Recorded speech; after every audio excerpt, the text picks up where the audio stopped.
Hello everyone and welcome to our workshop with watercolour artist Chad. Thank you so much to everyone joining us from all around Australia today. It's so lovely to see you all streaming in, and boy are you in for a treat this afternoon.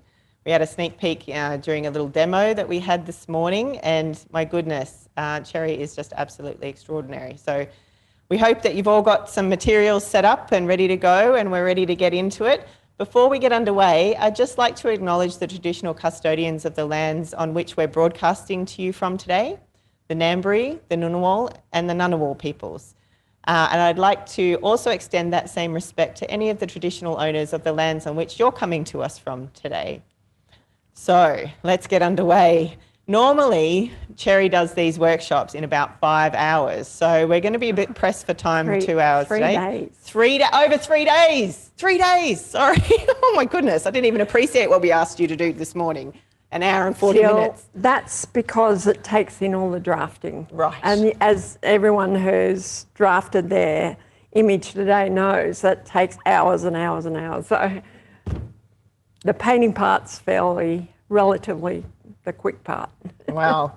Let's see what you've got for us today. My favourite sketch out of all of the ones you brought down, you're going to be tackling this afternoon, so I can't wait to see how it turns out. Thanks. I'll let you get into it. Thank you. Hi, everyone. So as I was just saying, I made this little workbook to accompany my workshops for people to have all the instructions on how to measure and get the right scale and everything, because it's not many people have really good ability for blowing something up and getting it in proportion. There'd be a pretty rare skill that anyone would have that.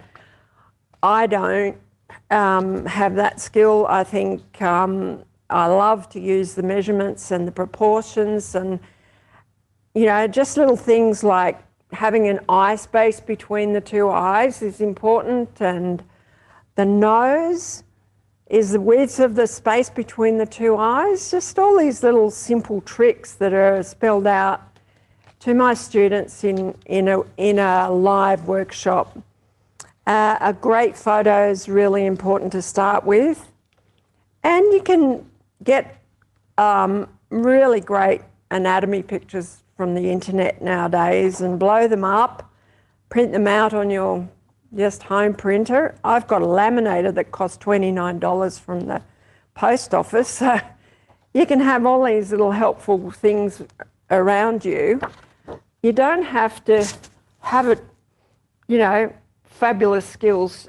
You can trace, you can use a projector, you can do all kinds of things to get your image. So as Jill was saying, this is a really beautiful photo. I'm sorry we can't show it to you for privacy reasons, because, but it's really important to have a good photo, really sharp and clear to work from, and nice and big. So I would start with flesh on one side of the painting.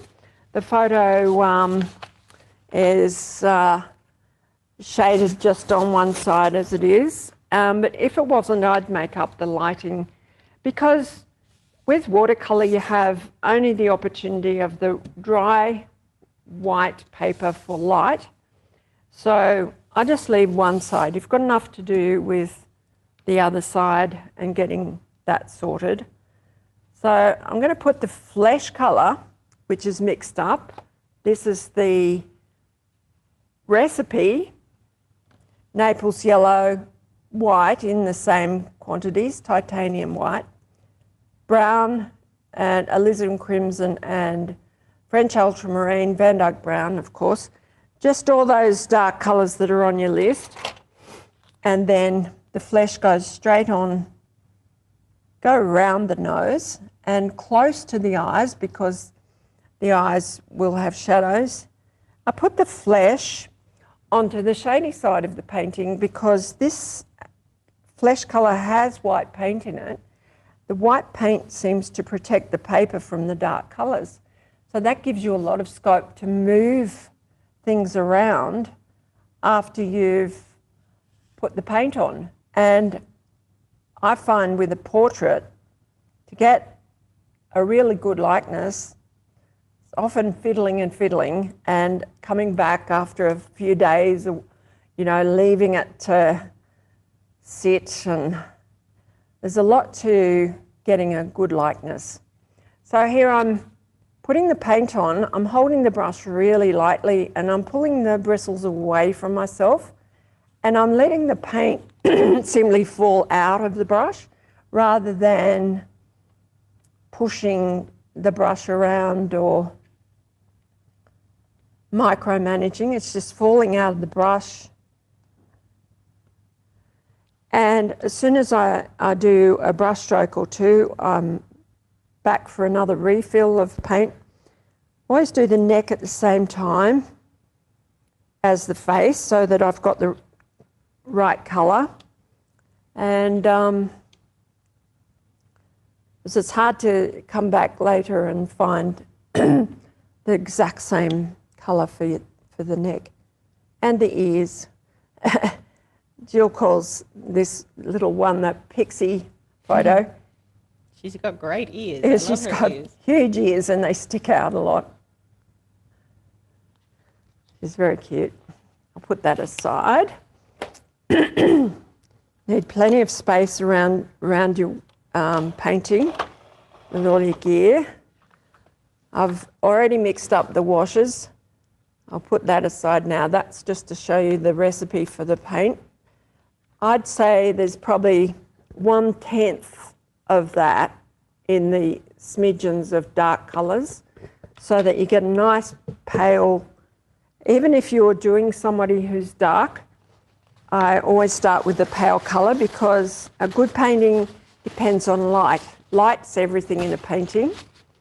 And so remember that there was a beautiful portrait of a black man in the Archibald a few years ago.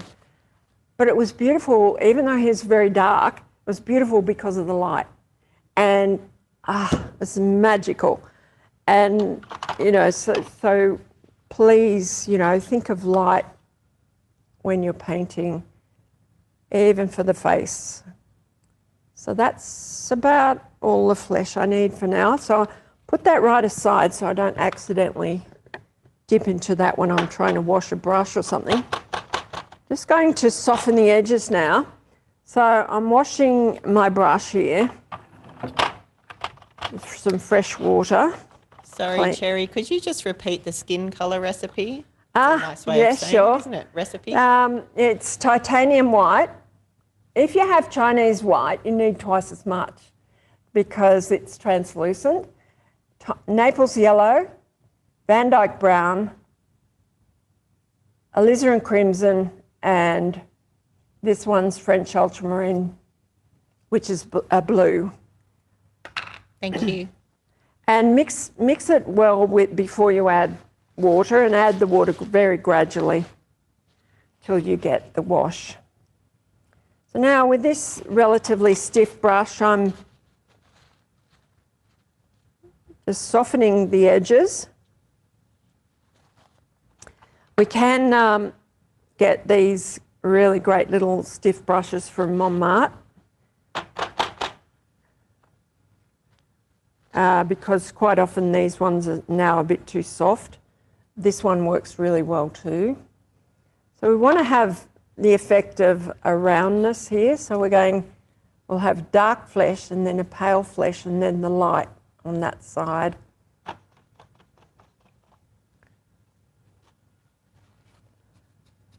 And give her a nice brow bone there. Oops, didn't mean to do that. Too much water in my brush. It's these inferior paper towels. National Portrait Gallery can't afford them. I ran out of paper towels in this morning's workshop, so we've raided the bathroom. I told. At least it's not toilet paper. Yeah, it's not toilet paper. So softness on the nose, no shadow on this side of the nose, ever, ever, please, please. Having the light coming over from the side and down from the top is the most attractive light. Unless you want a particular effect, which is something for later on when you're more skilled at doing the basics. You can go into having special effects like light from underneath or something, but for now, I encourage students to have really nice natural lighting from above and from the side.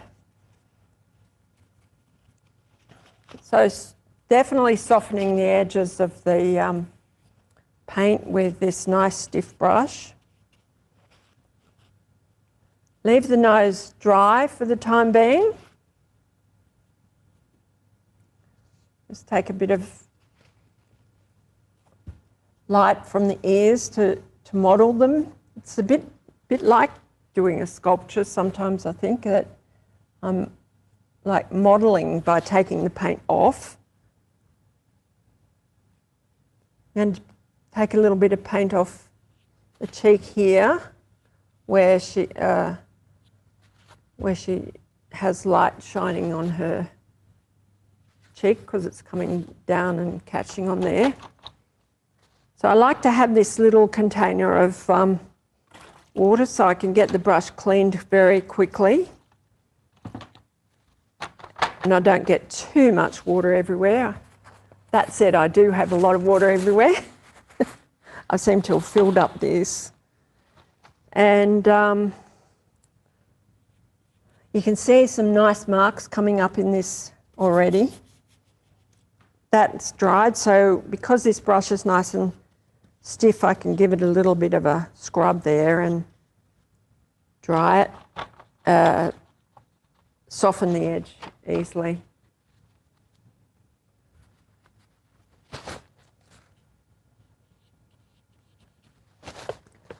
Right, that's looking nice. You can see the light flesh colour and the dark flesh colour. She's got a part in her hair there, but we still don't want a hard line.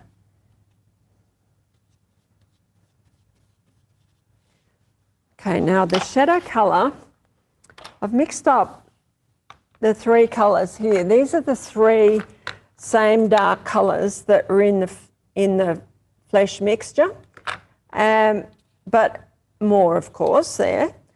Van Dyke Brown, Alizarin Crimson and French Ultramarine. This is the shadow colour I prepared out of those three.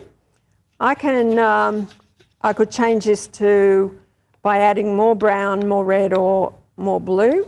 I've just got equal amounts of each for the moment, and so I'll just go with that for now. I'm just noticing that it's very, very wet still over on the side there. Oh, and even the drip's still very wet. The puddle's still wet. I might just let her drip a little bit just to... So just spray the bottom a bit with this big spray.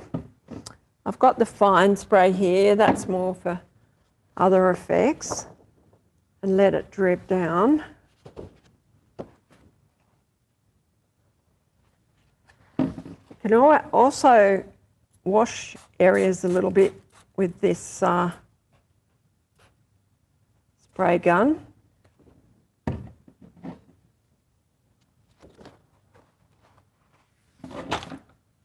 Get a few more effects.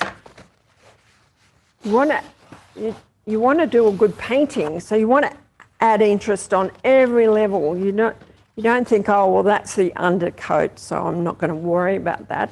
Every level's going to show through with watercolour. So everything you put on there's got to count and have its say. So I'm just waiting. It's drying very quickly because it's a dry climate. It's pretty warm in here today, and we've got the air conditioning. Well, it's cool because of the air conditioning, thank goodness, but cool and dry. She's drying nicely. In the meantime, I could go ahead and do some of the detail while that's drying. She's only going to have very light shadow this time. So I might just get my number 6 brush, which is my favourite. Normally I draft my paintings with this brush, and I draft them in the flesh colour.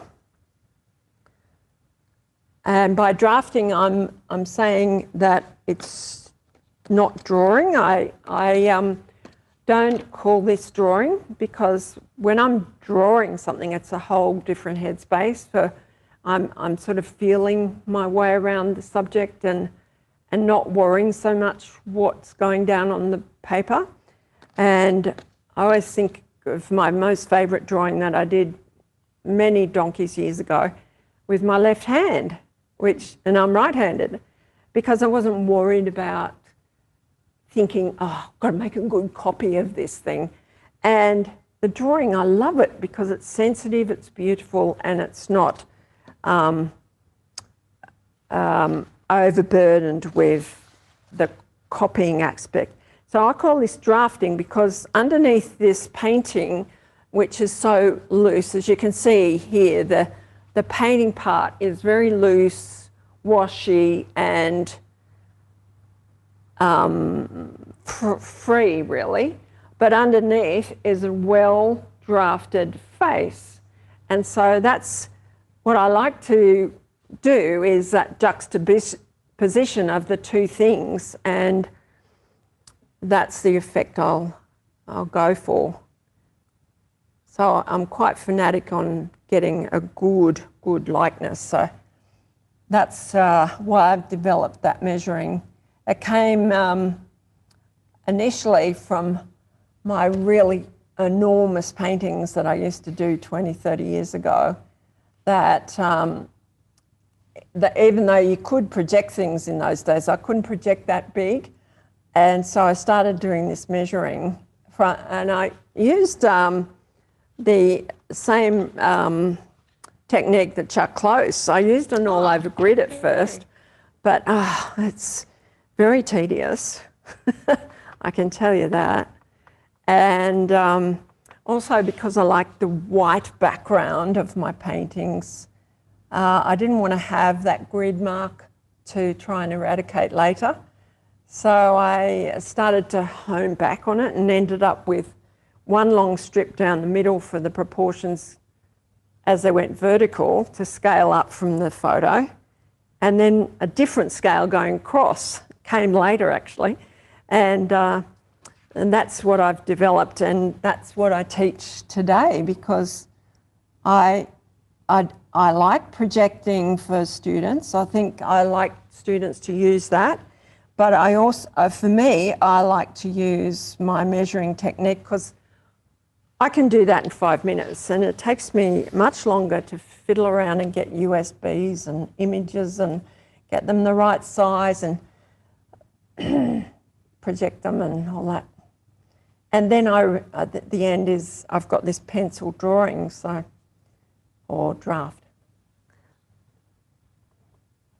And I'd rather have measurements that I can use later on throughout the process. I can keep the measurements to fix things up if I lose, say I lose a nose or a mouth or an eye. If I've projected it on it with a projector, I can't get it back again. It's gone. Once it's gone, it's gone.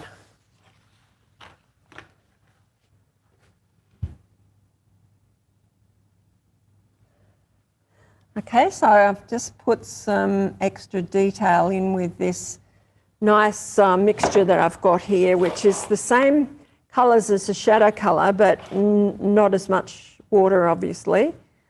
On the palette, I've got all the same colours, but they're not in washes.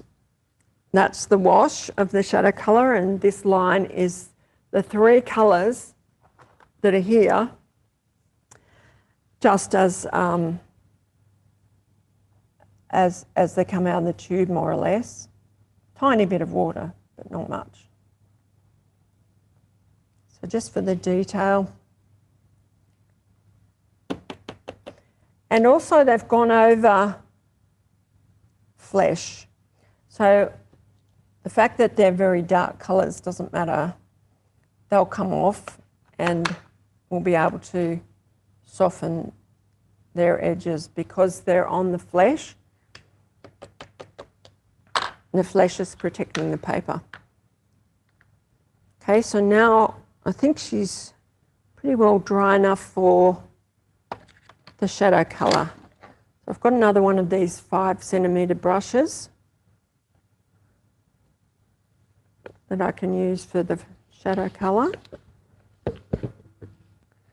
Always make sure your colours are mixed well because they do tend to sink to the bottom of the container if you leave them for a little bit of time.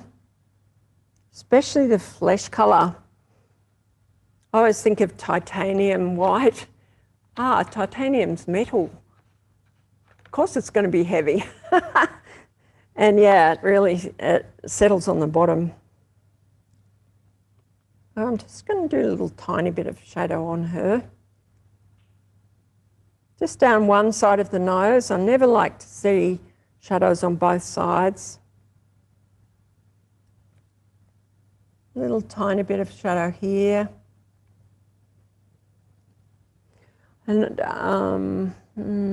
I'll put some of this shadow colour under where her eyebrows are. Just very carefully. And notice how I'm holding the brush very softly and gently. And I've got a lot of scope when I hold it like this. I can, really move my wrist around. And whereas if I hold it like a pen or a normal paintbrush, it's not going to have the scope. Okay, so that's probably enough shadow colour for now. Oh, her eyebrow's coming right down there. And I keep my container close by so that, because I don't really want to drip this dark colour onto her. I'm going to wash this brush because although I use the stiff brushes to clean and soften the flesh colour, I'm going to use a soft brush to soften these edges because I don't want to pull off any of the flesh colour that's underneath. When I wash the brush, I can check that it's relatively clean with my tissue paper here.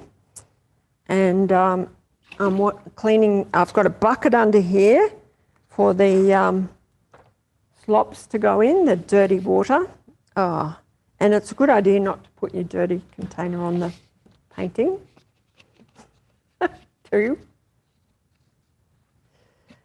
So I'll just put that back in there. We just had a request for the shadow colours again, sorry. Van Dyke Brown. Van Dyke Brown. On the list of colours, Yeah. they're the three dark colours. Okay. Van Dyke Brown is the only brown, well, that's a lie. There's burnt sienna, but Van Dyke Brown's a lovely medium brown, not too yellow and not too red. So if you use a different brand of paint, it's a different colour, I've noticed. It's like me trying to find clothes sizes. Mm-hmm. Every time you go out to buy a new pair of clothes, it's a different size. Yeah. Same with paints. Yep. But yeah, so just stick to one brand. Some brands you might be better off with using burnt umber is the closest colour. to Van Dyke Brown in the Winsor & Newton brand that I use. So just softening these edges. And then the other colour is French Ultramarine and Alizarin Crimson. Alizarin Crimson's the only red I use because it's a beautiful colour that can make a big range of purples, mauves and violets, depending on the blue you use. But basically French Ultramarine is on the purple side of the colour wheel. And so those two colours make a huge range of purples. And then on the other side, don't use Naples yellow because it's got white in it. You can use other yellows with that red to make a huge range of oranges and reds and vermilion. And so it's a very versatile colour, and you don't really need to have a whole box full of different reds. I've used these same few colours for probably 20 years and I'm still not sick of them. They still do the job I want. In the last sort of 10 years, I suppose, I introduced the burnt sienna and the Prussian blue for hazel eyes. And I think that probably goes with the fact that in the last 10 years I've been doing portraits. I differentiate between a painting, which this is, and a portrait. Portrait to me is what this gallery does. They're likenesses of people or representations of people who are real people who have a life, hopefully. And whereas a painting, this is an anonymous person who we don't want to identify. And that way I'm not so hung up on ruining the beautiful things the watercolour does for me by overworking it and pushing it around for hours on end to get the likeness.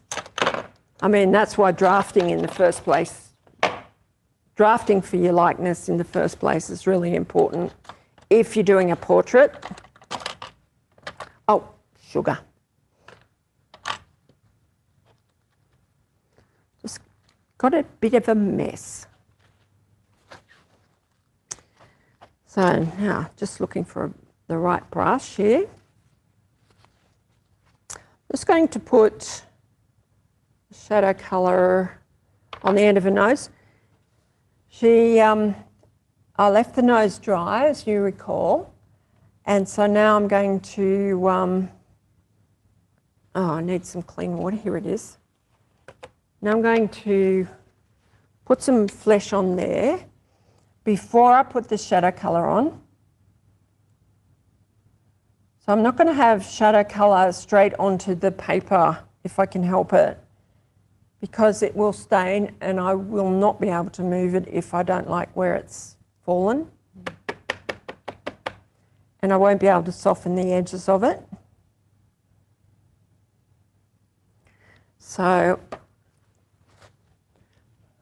the flesh colour allows me, and that's the secret of this technique that is just not a traditional technique. If you've got this flesh colour underneath all your dark colours, you've got a lot of scope to keep moving things till you get your image looking how you want it to look.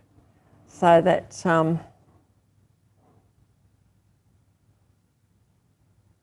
you can do a portrait this way.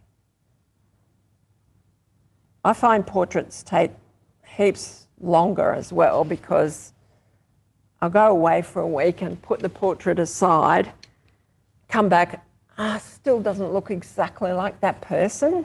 You know, like if I'm working on it for too long, you can't see the forest for the trees after a while. And so I always have to put portraits aside.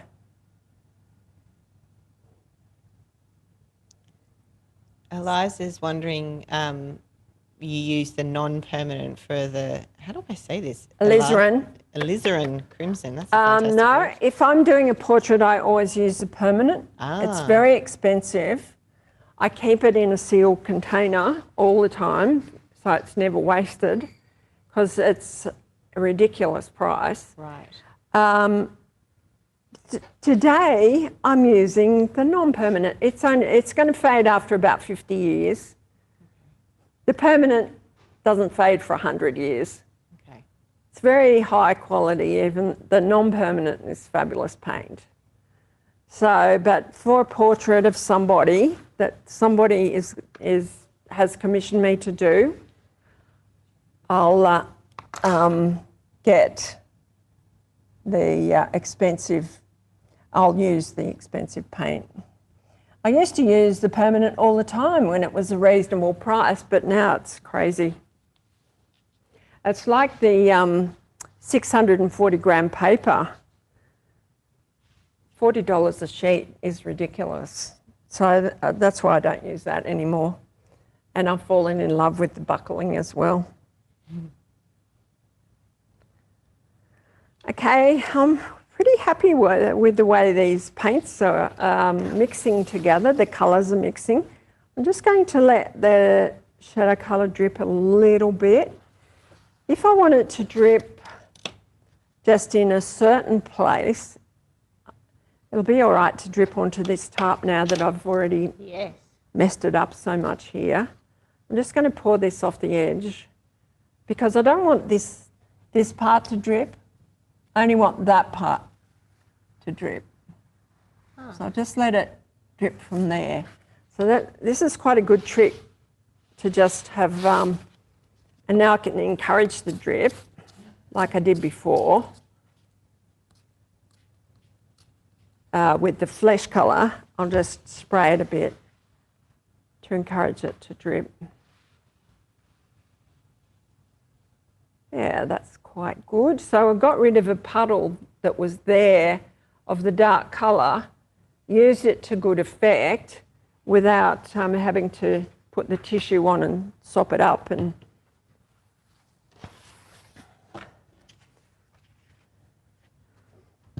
yeah. Okay, now while you, I've encouraged you to let the paint do things. You also have to keep a bit of an eye on it. Make sure that you've got all the hard edges and softened them. And I'm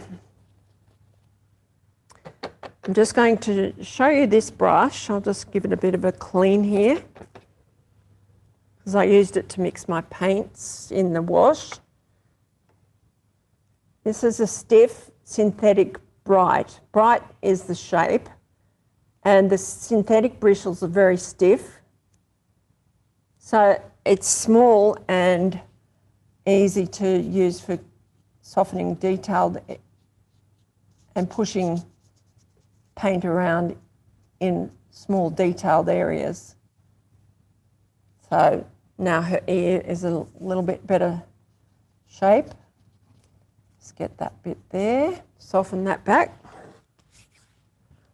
And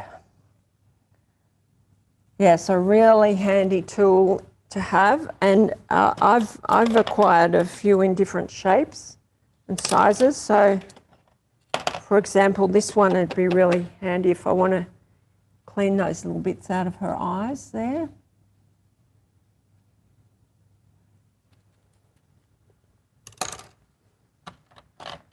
So now go ahead and draft more detail on these eyes.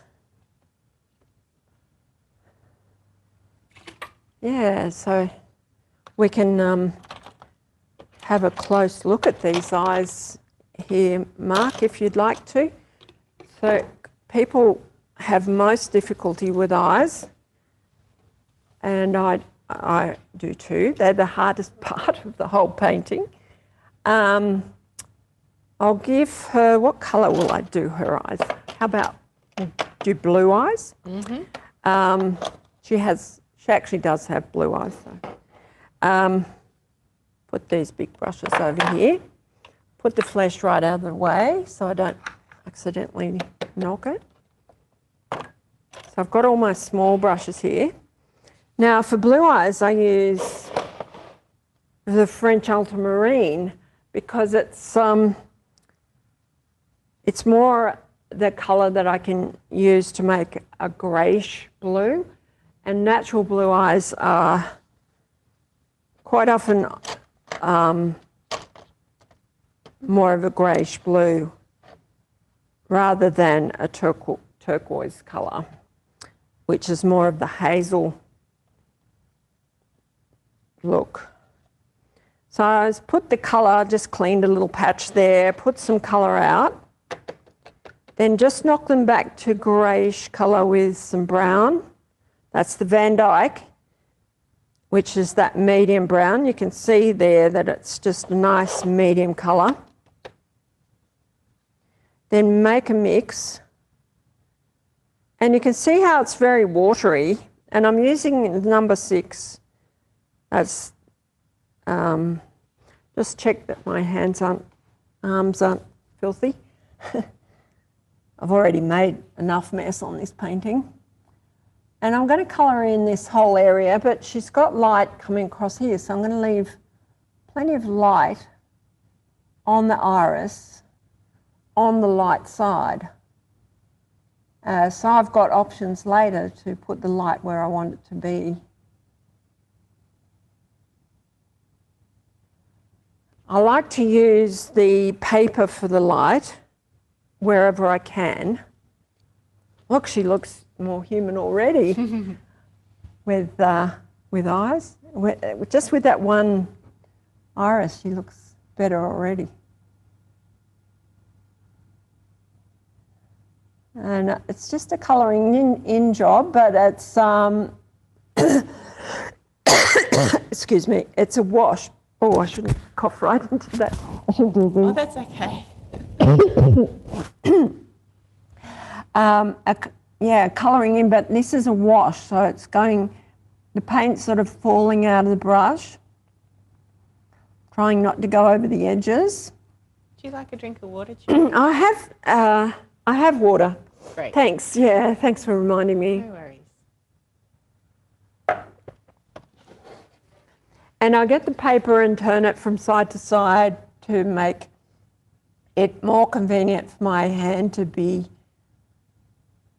working in the right, painting in the right direction and easier to use.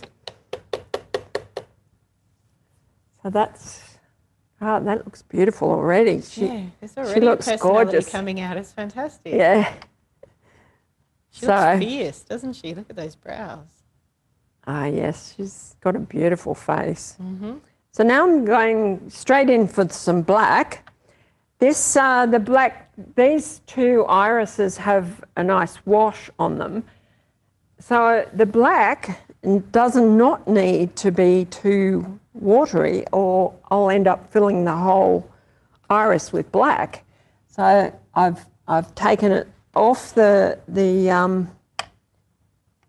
off here on the palette where it hasn't got much water at all.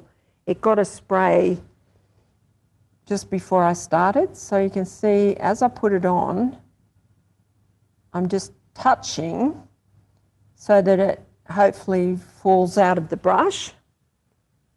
And I didn't even really go to the edge of the iris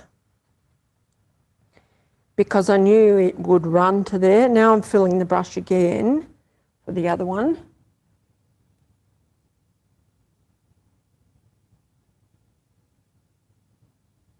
This one's come up nice and dark. And I'm going to put this black shadow across the top here too.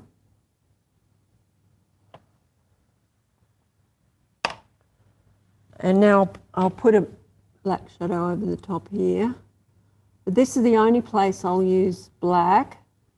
And she has very dark hair that you could say was black, but I'll still do it with brown, and I might mix up some blue and brown for the dark areas of her hair.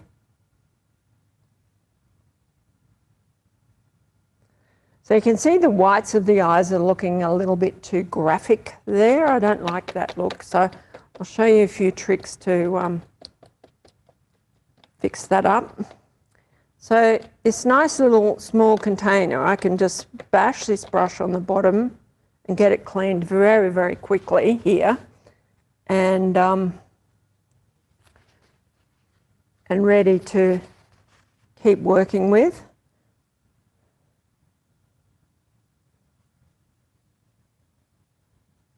So I'm just taking a little bit more colour from the blue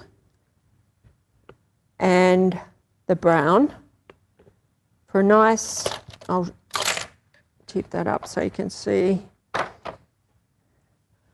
nice dark edge over here in this is the shady side, so this iris is going to appear to be more in shade. And then with that colour, or the straight French ultramarine here, not too wet,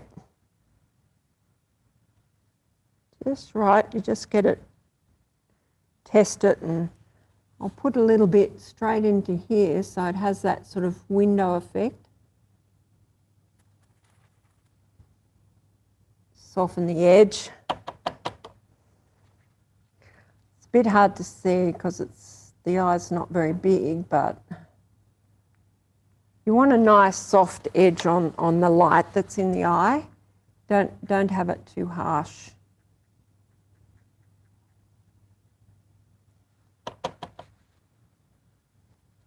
I'll just do that again on the other side.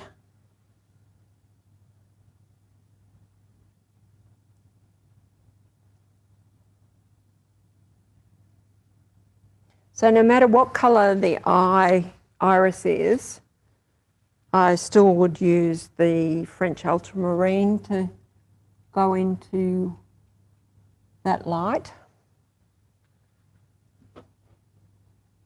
and soften the edge. This little tiny brush is just right for that job. Now on this light side, I'm going to take a little bit of the paint off her iris so that it makes the light, emphasises the light coming from the side. Even this one is a little bit lighter on the light side. So always thinking in terms of light, and we're creating this effect of roundness. Now this is starting to look a bit strong, I think, here. You're always checking all over and keeping an eye on everything. I like this furry edge and everything, but the colour might be a bit strong. So I've washed and dried this brush. I'm just going to touch onto here and pull some of that paint off. So I can just dry it on here and pull a little bit off so that's not too strong just there between her eyes. It'll be a nice effect, but just not too scary. Looked like she had a fire starting between her eyebrows. Because I like it when the paint does go off into a little sort of effect like that, but not too much. It depends where it happens to.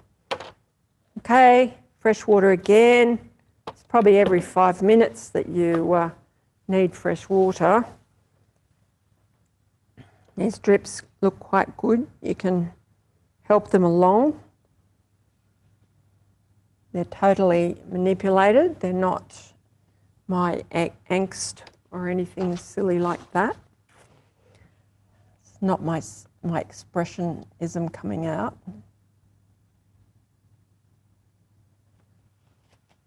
She had another effect like that on her ear here.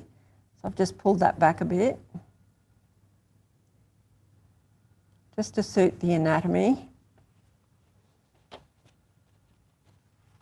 Okay. Now, just have a look. I've left a pretty nasty sharp edge there. I'll get the stiff synthetic bright again, clean it and soften the edge of this flesh colour that I put onto her nose here. And that's a bit unfortunate there. We don't want a pointy, sharp edge just there. So we can take that back with this brush. We could give her freckles, but I don't think I've brought my toothbrush.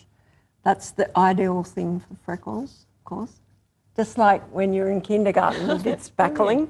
Oh, and you know, spattering. Yeah. With yeah, that's how you do freckles. So now you know. It's simple as that. And I like to do them with burnt sienna. It's the perfect colour. Oh. Even though it's not in this colour scheme, it really works well.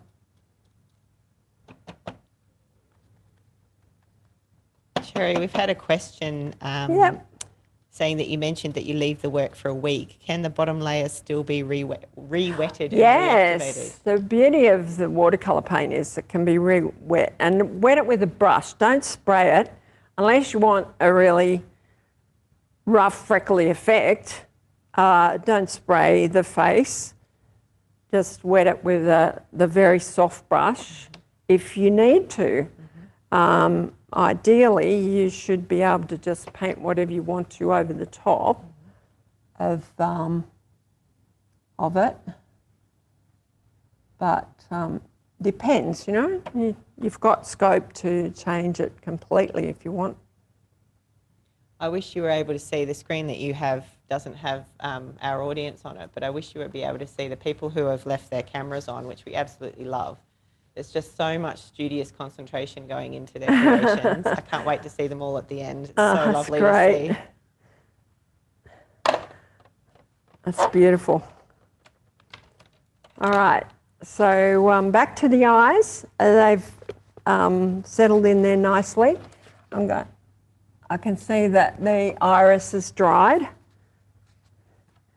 And I'm going to show you a little secret trick. This is the titanium white. It's someone asked about gouache earlier, and this, you know, it's the same as pretty well so like gouache. It's not funny, and I'm going to use it as if it was gouache, and you could use gouache in this instance. I recommend you don't use gouache. There's no need to even have it for this whole technique, but if you've got gouache, you could use it here, but you've also got to have your titanium white to mix with your flesh colour to make the flesh colour. So now here's an interesting question. Not being an artist myself, I'd never thought of this as an option, but somebody has asked if you use a hairdryer to dry off areas of the work. Definitely, you can use a hairdryer if you need to dry something urgently. And I had a gorgeous young school kid as a student, high school certificate. She'd done 3, I'd met her in a workshop with a whole class full of girls, and she came for a private lesson. She had 3 huge paintings, and she'd chosen this wonderful idea of these women like mermaids, but they had legs. They were underwater and they had long hair and nets, which were also sort of black or brown or something, and long hair. So then, and very romantic, beautiful. And Mum came to collect her, and it was all wet. So, quick, get the hairdryer. And so we got the hairdryer, and she started blowing it, and the paint is starting to wander all over the place. And she's going, "Look at this, Sherry, wow." And she was so excited. And I said, "Oh my God, that's so great." And she made the paintings amazing by pushing the paint all over the place, because you can imagine the net or the hair was ideal with a hairdryer. So yes and yes. And if you don't want to push the paint around, which, you know, mostly don't, just hold it further higher away. And sometimes I even we'll sit them in front of a heater that's propped up, just blowing from a distance across so that it's hitting the paper but not pushing the paint along. Because, yeah, the air will push the paint if it's very wet. Painting But by yeah, air. no trouble at all. And in a humid climate, it's probably, probably hot, but you probably need it. Otherwise you'd be there forever. We're lucky down here because it's dry, isn't it? Okay, back to the eyes. Now we've got this eye colour here, which also happens to be the perfect colour for the whites of her eyes. So I think what I'll do is just add a tiny touch of more brown to it, so it's not exactly the same. But I always like to, I'm just going to sit down so I get closer. I like to, I never ever like to leave the whites of the eyes white. No, a little bit more. I didn't mix that brown in, silly. I like to paint the whites of the eyes with French ultramarine mixed with Van Dyke brown, leaving more shade on the shady side of her face.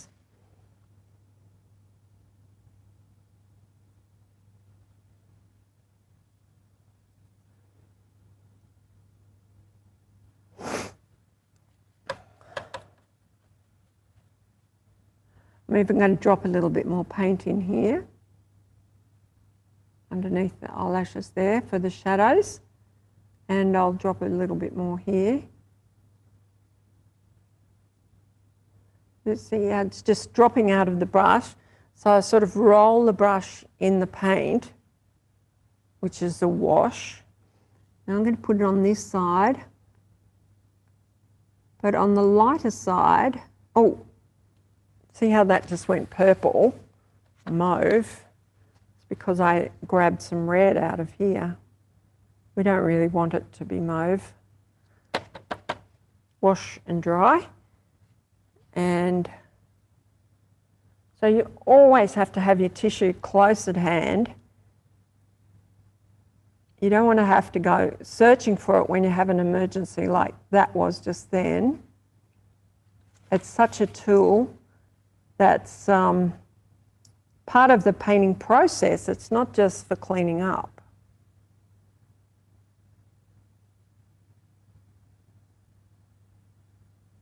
Okay, so if this goes purple here again, hopefully I'll get to it with the water before it, with the clean dry brush before it goes too far.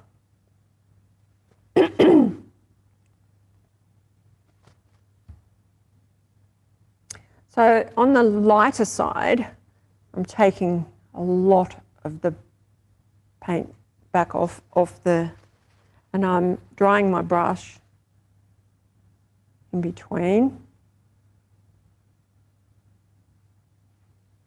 to get a lot of that back.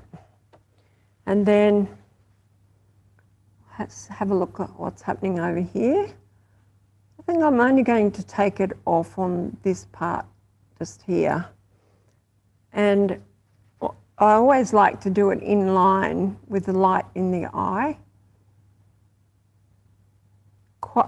Depending on the photo you've used and the tone you've used in the painting, that is how dark the painting is how dark you would do the whites of the eye.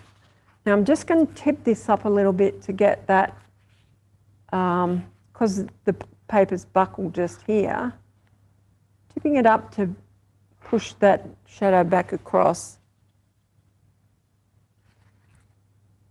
And it's drying pretty quickly, it won't take too long. Put a bit more paint back up here, it's disappeared. Yeah, so you can always just go back and do it again when you put paint on and it's disappeared. it often happens. It always dries lighter than it is when it goes on.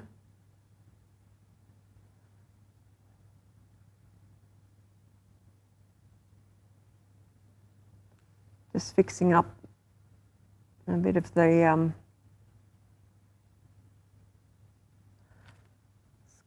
got a bit light just there. Stop, just take this little hard edge off and push this back across again.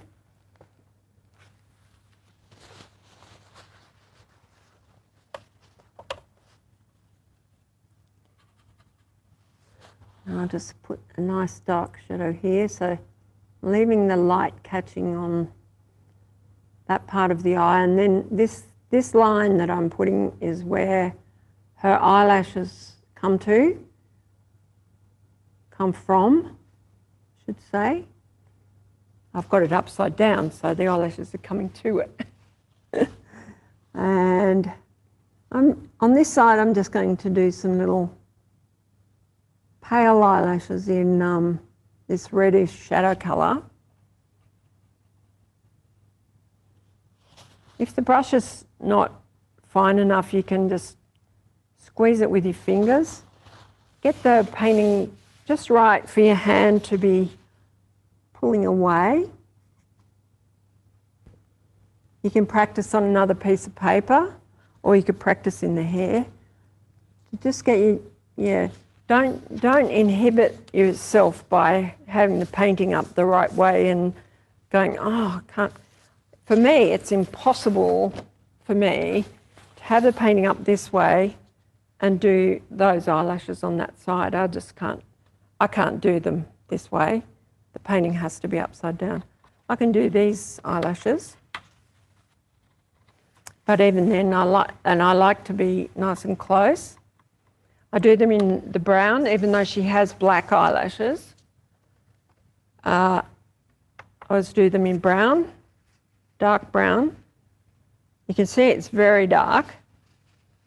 And I'm even going to I'll squeeze the end of the brush. Just wipe it across the paint. And remember, eyelashes go down before they go up. So when you see the eyelashes that are in the middle here, they're not coming out like this.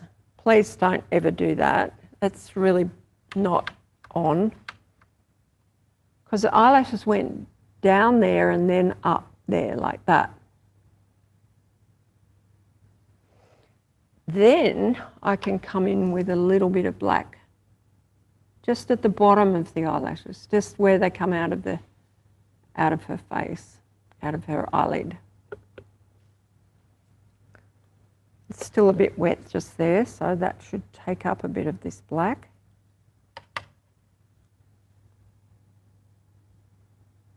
And a little bit of messy, dotty, irregular, never be symmetrical like that. I'll have to try and remove that now. Oh, she's got eyebrows there. Eyebrows again. Eyebrows are in brown, no matter whether they're black or not. Start them off with the brown. And then you can use a little bit of black. So again, the same brush, this nice little fine brush, and you can squeeze it to get a nice thin blade. See how thin that is? And when I lose that, I'll just squeeze it again and fill it up with paint. And then the top eyebrows come down like this. But remember I showed you the reference photo of the eye? Oh, well, it doesn't have an eyebrow in it, but you can get reference photos of eyebrows, and they have a pattern of hair growth. But look at the eyelashes here that are coming straight at you. They're certainly not curl. You can't see them curling up. There's actually one there that you can sort of see, and you can see these. Cherry, could you And just those. angle that photo a little bit because we're getting a bit of, oh, there we go. Mark's got a fantastic shot. I've just moved it now. Sorry, Mark. Cherry, you were saying this is your first virtual workshop, is that right? Yes. You're a total pro. You're surrounded by, you know, Mark standing here with his camera right up close in there and you're not even fazed by it in the slightest. Well, usually that'll be a person. There'll be a person here and here. Yep. And I quite like it. I love showing people how to do this, and I love that they get such a kick out of it. And if I show them how to do it, they can do it. Anyone can do it. They just haven't been shown how to do it. I learned how to do it from someone else, and it's a lot of practice, I have to say. I have a little sign on my studio wall. You know, it's just practice, practice, practice. But, you know, if you do practice and you have the time, you can get there. Somebody's just asked what weight of paper that you use. This one's 300 gram paper, Arches Aquarelle, and this one's hot pressed, so it's smooth. I like it for the detail that I can do. It's a little less forgiving, a little tiny bit more difficult to work with than the rough or the medium. And I think it's just your own aesthetic choice to go with whichever sort of paint you want, paper you want to use. So this is just my preference at the moment. I used to always used medium. I was never that keen on the rough. I think rough's really beautiful for some landscapes and things like that. So please don't ever go for black in the nostrils. You can go just put shadow underneath the end of the nose so that the nostrils don't stand out too much, because they're not pretty things. Try and choose a photo where you're not looking up somebody's nostrils, because that's also a tricky thing to deal with when someone's got their face up. When you've got an exquisitely beautiful child like this, it's okay to look up her nose, but usually it's a bit too difficult, I find anyway.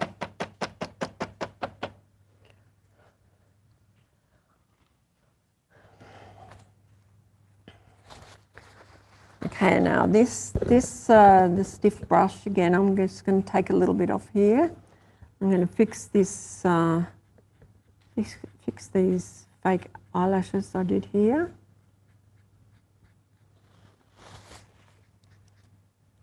Mandy's wondering if you would avoid portraits of people showing their teeth. I do. One reason is I don't like the way teeth in a photo, which I don't mind teeth if the person's not smiling, except that usually if there's teeth in a painting, they are a little bit hard to deal with. They don't, not always attractive. She has two teeth showing here, but they'll be in such deep shadow that I certainly don't want them jumping out of the painting. But yeah, try and avoid, I hate the idea of a snapshot looking painting. If you're painting from life, which I used to do for years and upon years, painting people from life, they're never going to sit there and smile at you. And so I just got used to liking the look of just the face without a particular, expression that's telling you something about them, or without them looking like we just snapped a photo of them.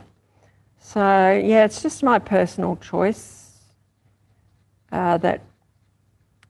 And the other little bugbear is every time one of my students in a workshop brings a photo with teeth, I have to do them. I hate doing teeth. It's just not fair. Because they're so difficult to deal with and make the painting look good, and yeah, so I think on a baby they look quite nice. Very rarely I've painted some portraits of babies and they've got the two teeth showing, and it's very, you know, they've got their mouth open all the time, babies. Dribbling everywhere. But nah, I don't, yep.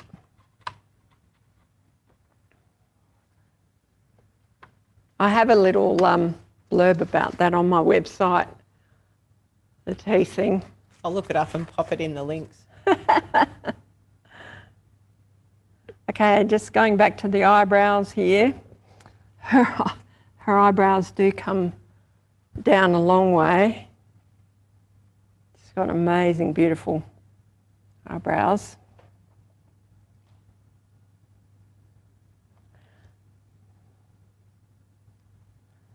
Definitely in brown, and I had the dark colour underneath. I wouldn't do this straight onto the white paper, ever.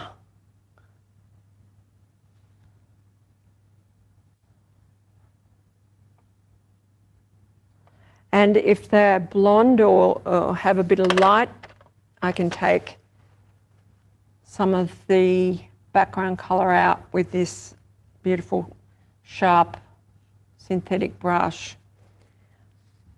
For some cleaning jobs, you can use a hog's hair brush, but I can tell you that they usually get a bit too hairy and out of control. So hog's hair's, it's okay, you know, say you're cleaning that off, but not when you're trying to do detail. So that's why I really like these synthetic brights.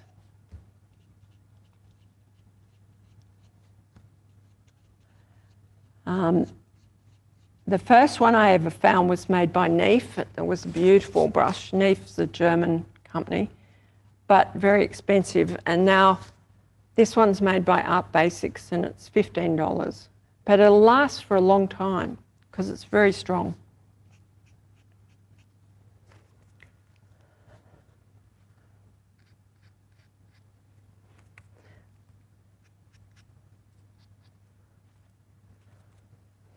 Right now I'm going to do the bottom eyelashes on this eye, and again I have to turn this right around. The eye that I have as a sample here is not hers, but I have I've probably got 12 different eyes in a book. Actually, I'll just get it and show you quickly, because this is a really handy thing that you should collect. And it's just all sorts of anatomy. So I've got lots of eyes. I actually took that photo.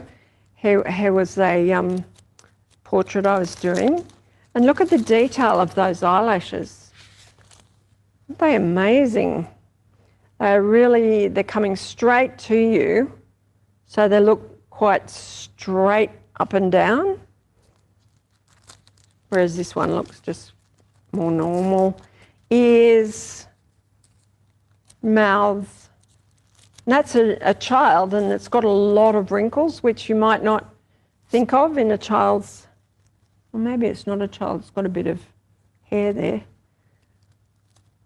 All sorts of different ears from different angles. Ears are so difficult, but, oh, this is a good trick. The Y of the ear. One of my students showed me this one. She said, oh, that's the Y of the ear. So I've drawn it onto this. And sorry, the plastic's a bit, I can take it out. Plastic's a bit shiny. And something to help you remember how to draft an ear. So that's the part that sticks out the furthest, and then the shadows on both sides of it. And then this is more for an ear on a little child that's side on. And you can see how sharp that angle is. And there's a space here going down. The ear doesn't join on up here, although it does at the back. It joins on behind there at the back. So if you understand a little bit about anatomy, sometimes when you can't see what's happening because of hair or shadows, it helps a lot. Or you just have these to refer to. More eyes. Look at that iris.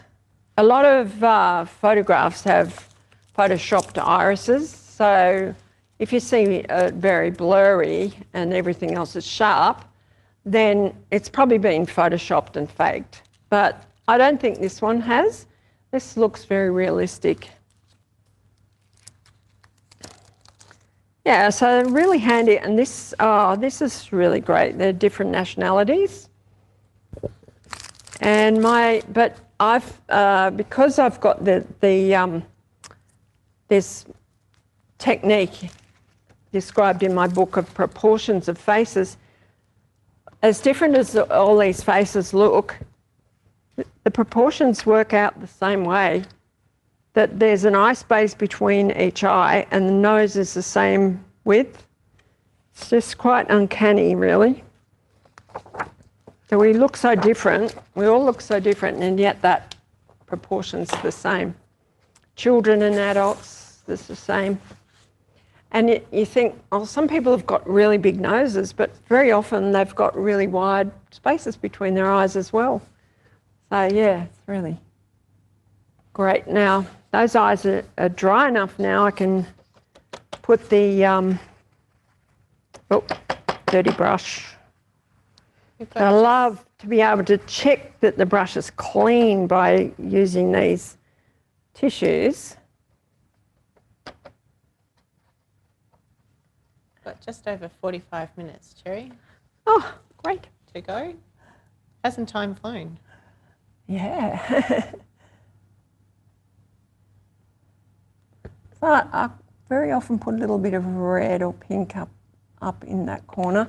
So the alizarin crimson, the only red. Wash the brush, get just the right amount of moisture out of it to soften that, soften this.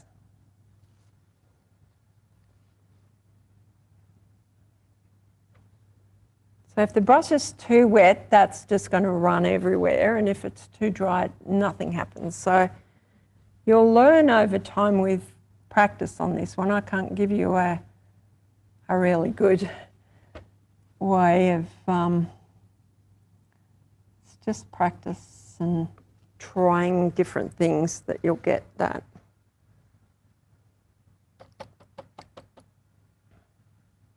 So I just pulled that bit of paint out into a nice washy bit. So I'm going to put more pink under the eye here. And on that side where there's absolutely no colour, I'm going to use this pink, which is the alizarin with a lot of water in it.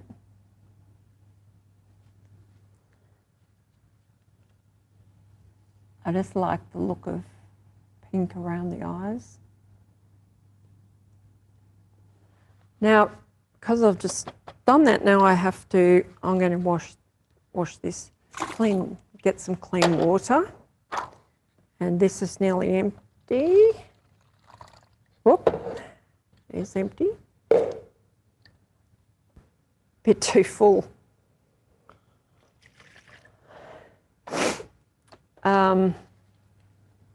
Soften the edge with the same brush. It's just quicker to just use the same brush. Sure, as I go and grab a different one, it'll be dirty or something. But just an effect you can use or not. I really like that. Perfect. Softening that edge. Probably shouldn't scrub with this little brush and ruin it, but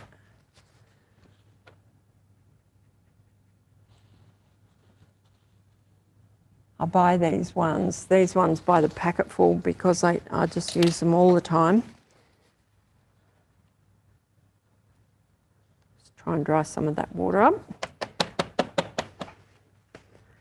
And still, I'll just soften that edge a bit more.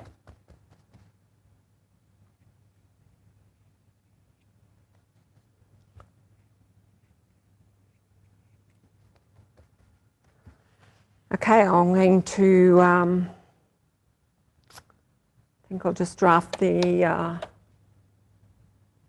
top lip. I'll use the shadow colour, but I'm going to add more red, alizarin crimson into it.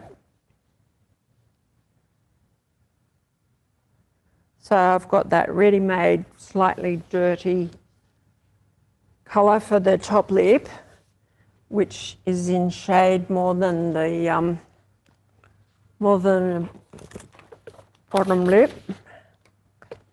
It's in more shadow, which it should be if the light's coming in the right direction from above.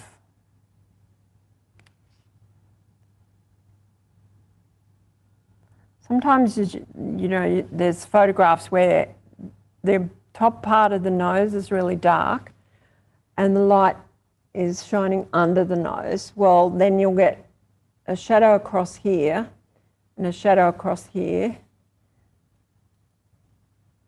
and the underside of the top lip's light. It's the most unflattering sort of thing to deal with in a painting. It looks fine in a photo. We believe in photos. You can pretty well get away with anything in a photo, and especially with a beautiful child, it doesn't matter that much. And someone you know, you read the rest of it, you know that person, you just, oh, that's so-and-so, and you don't care, and throw the photo in a drawer or stick it in a frame. But when you're doing a painting, you've got to be a bit more particular, because painting's going to be around for 100 years. That's one thing. Plus, nobody believes in your painting. You know, like, you've got to convince somebody that you just painted a human. I know that sounds silly, but you want to, I don't know how to describe it. You want to be proud of your painting. You want to put as much effort into a good painting.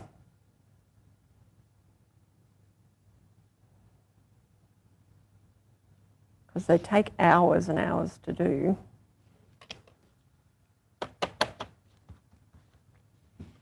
What would be the longest amount of time you've spent on a painting, do you think, Cherry? Simon took 6 months. He's 3.3 metres high. That's one thing. It's a lot of paint to cover, canvas to cover, but he kept going overseas. That also on me. doesn't help. That didn't help. And then, because I had to climb a ladder, he came and posed for me.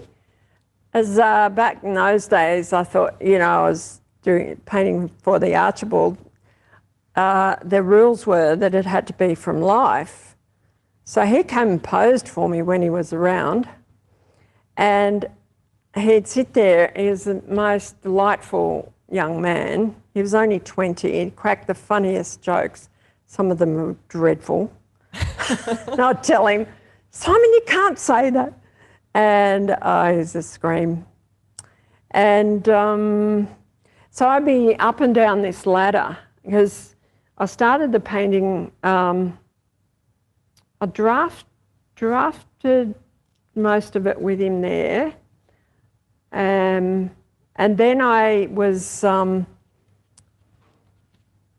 once I'd got it drafted, I painted it all on the ground. It wasn't stretched. Oh. Because I wouldn't have been able to get it upstairs into my studio.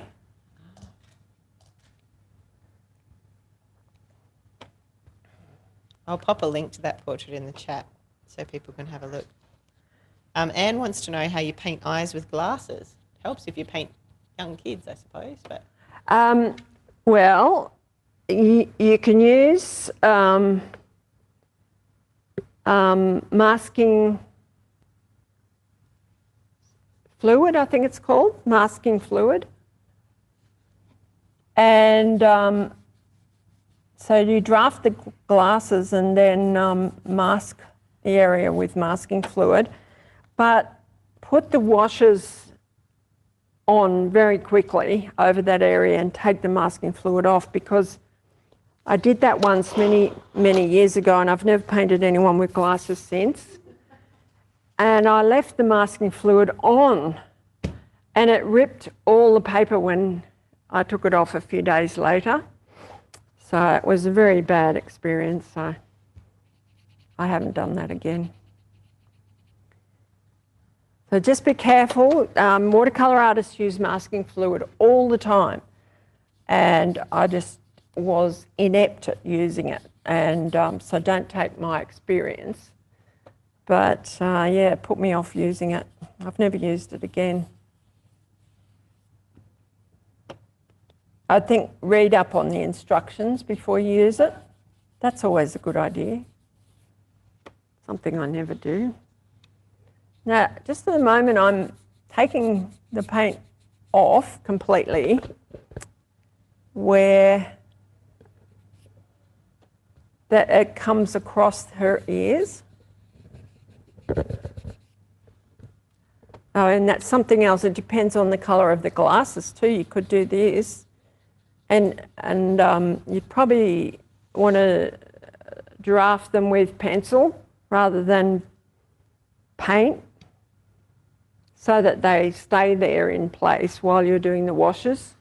If they're dark colour, you could probably just put the wash over them and then clean it off straight away. That's one other way.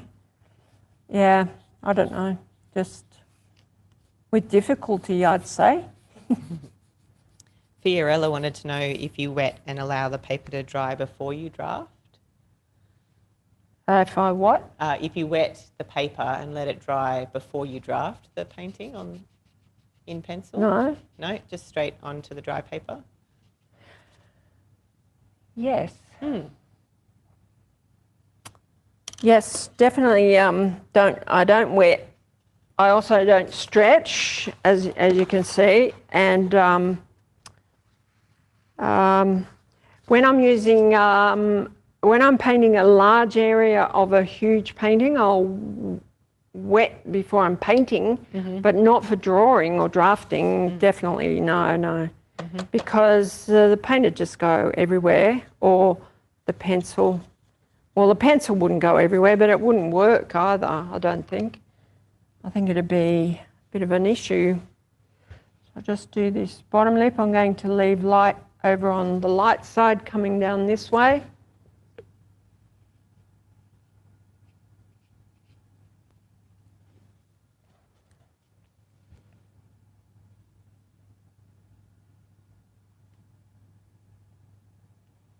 Now in this case it's the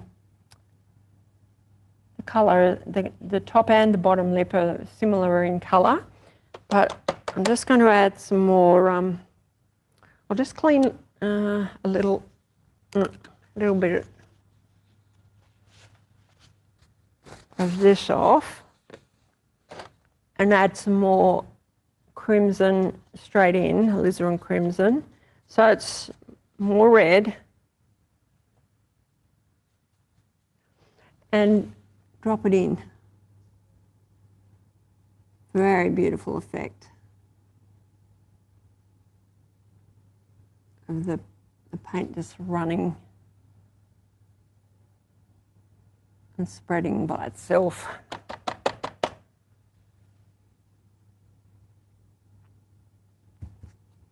Softening edges.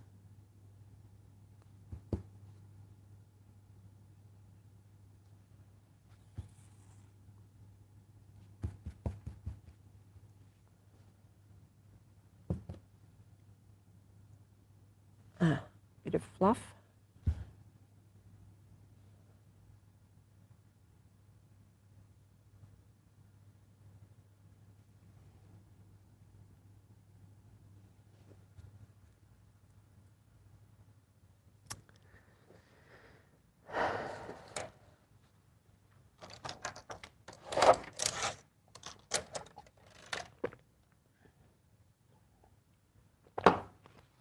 Swap to another brush. I can't get that. It's a loose hair on that brush. Is there any problem with very cheap brushes? Sometimes the hair does fall out. I notice with these, when they're new, they'll lose a lot of hair, but then they settle down and stop losing hair all over your painting. But I just leave the hair where it falls out and fix it up later, rather than mess around in the wet paint. So I've gone to this, I'll go to this Stiff Bright, dry it as hard as I can, and I can put some nice light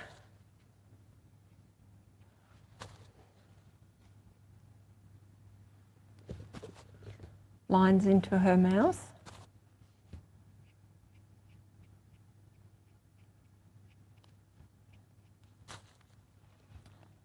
And you really want to soften the edges of the lips, and they'll look heaps more natural if they're soft. Even if the person's wearing lipstick, the soft edge on the lips is much, much nicer.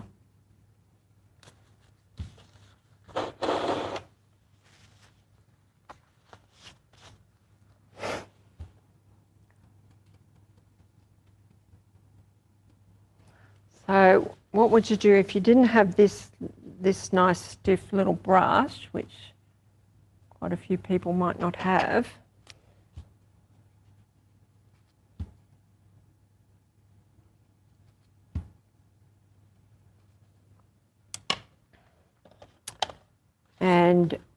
But you do have this one.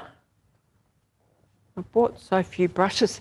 I have about 10 million brushes at home, but I use the same ones all the time. So you can soften the edges with this. You just wet them and wait for a few more minutes, and then just work back and forth, and they will soften. So you can use most brushes. Now I'm going along the edge. I've dried this pretty well, sucking up that paint. So now it's nice and soft. So just, just experiment with different brushes if you because I don't expect everyone's got one of those. I had trouble finding the right one, because you can buy the same looking brush and it's not stiff. So you've got to look for the word stiff. Now, for her teeth, there's a little joint in the middle there.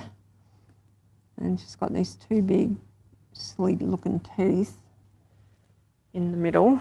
And I'm going to put them in nice deep shadow, because I just don't like that look.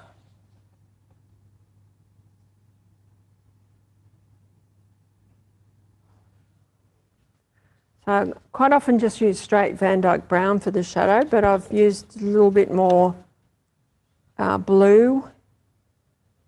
When I say blue, I always just mean French ultramarine.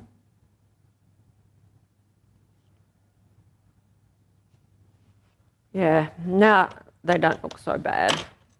You can sort of see she's got teeth, but you don't have to look at them. She's looking incredible. I've had this draft for such a long time. I'm quite happy to finally paint her.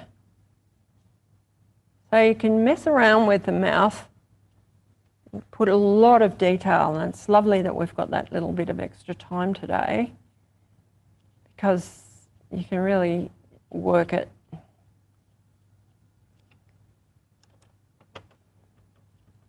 To look quite realistic. Speaking of time, we have about half an hour to go. I better do some hair. I wanted to show everyone blonde hair. So for blonde hair, you won't get blonde hair unless you still have the shadows. And so for the shadows in blonde hair, I use the straight Van Dyke Brown. It's just the best colour. It's just always works. It does. I've sort of settled down to these really versatile colours, I suppose. That's why I've just got this small selection. They do their job, and why would I change? So we'll give a long hair so I can show you the hair coming down. What I'm going to do, I've nearly run out of containers. Need to be on Valium because, and I haven't got any. I'm going to use up this nice lot of yellow and all this white here that's quickly drying. And a tiny bit of this brown. Tiny bit. To make her blonde hair. And I'm mixing it really well before I add too much water. There was enough moisture in there to allow me to mix, and I'm using a stiff brush. And this is the place where a hog's hair is ideal. You know, that you've got this relatively stiff brush. So if you've got a whole lot of oil painting brushes, you can use them for this purpose. So when you're doing blonde hair, please don't think yellow. It's not very often that blonde hair is yellow. You know, I know the word mousy is not very good, but it's sort of more of a dirty colour.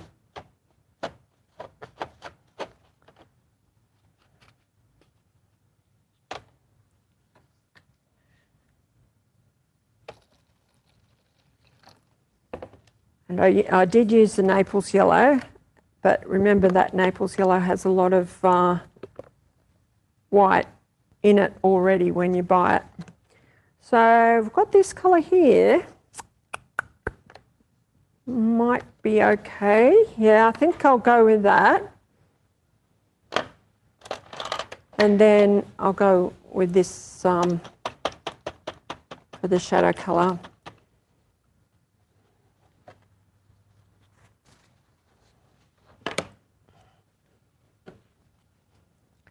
So the Van Dyke Brown, I'll put the shadows in first.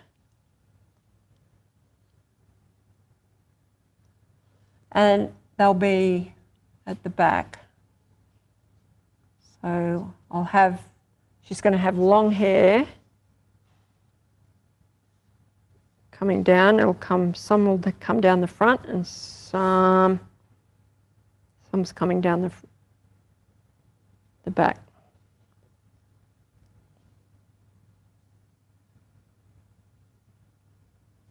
So because the hair's behind there, I'm going, instead of colouring in between each of those stripes there, I'll just do that, do it solidly. I'm turning the paper around to suit my hand. I might go around that earring. She only seems to have one. I probably forgot the other one. I'm just going around her face. I could use a smaller brush for that job instead of this big clumpy thing, but if you're careful,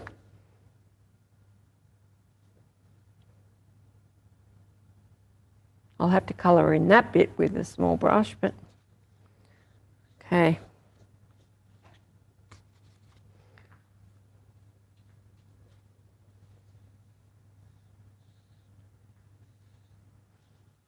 we've got to think of the shadows. So the light's coming across here. So it's going to fall on this part of the hair, that part of the hair. This will be dark back here.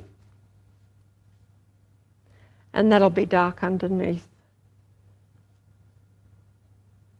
And this will be dark here because of the light coming across that way. Now I'm going to quickly spray the bottom before it dries. We don't want those ugly brush strokes.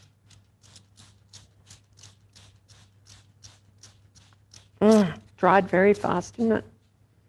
And we can let the top part of her hair go a bit. Well, you need to, you know, mask off her face, or when you spray it, it puts spots all over the place. So she can have a bit of a furry edge on her hair.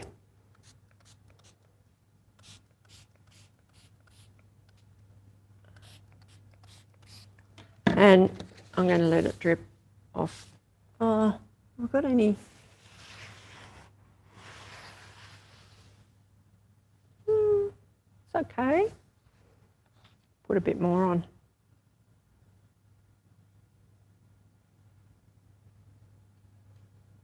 Didn't go, it's not really strong enough there because she's got long hair. So we want the long hair going right down there. And these are the shadows. This is going to be the shadows between the blonde strands that she'll have very soon. So I'll have to hurry. Can't imagine how you're going to turn her into a blonde. Yeah, well, without these good shadows, she'll look like she's got no hair if we don't give her shadows. That's so interesting. And if she's just got blonde, it's just nothing.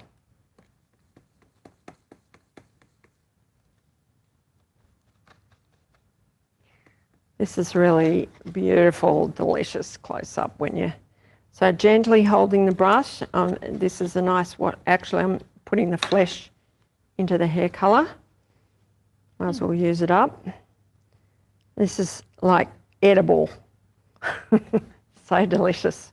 Mm-hmm. So she's got this lovely, creamy, blonde hair coming down.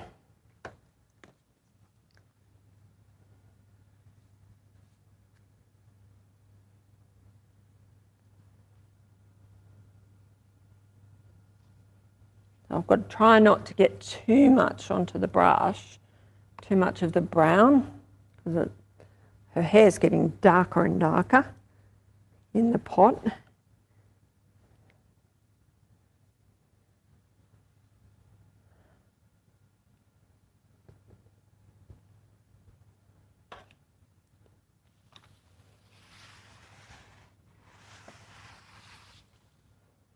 Got to be really careful doing this that it doesn't go straight down the middle of the face.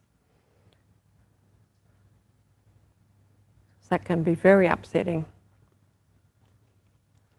So it looks like ice cream, doesn't it? Unfortunately, it doesn't look like that when it dries. I wish it would keep the look. I've tried the hairdryer, it doesn't work.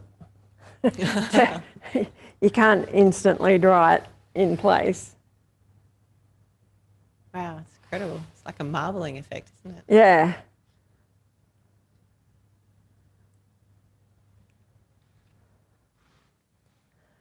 Right, just get this stiff brush dried a little bit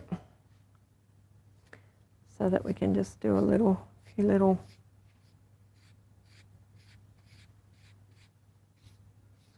I never like to leave holes of white paper through the hair if there's supposed to be skull in that position, in that part, because it just looks like you're looking through to the background. Mm-hmm.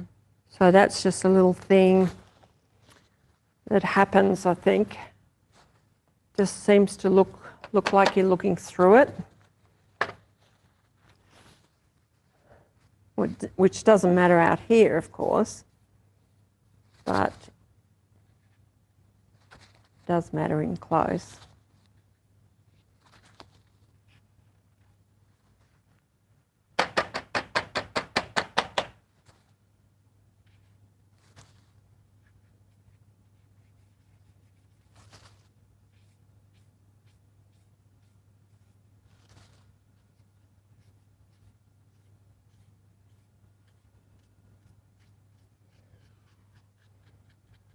So with the hair, I hate seeing dry brush effect. It's just, I don't like it. Lots of people use that. They do the whole hair with brushes that get dry as they go further along. It's just not something I enjoy. I like lots of water, and it's such a great opportunity to go crazy, especially with long hair.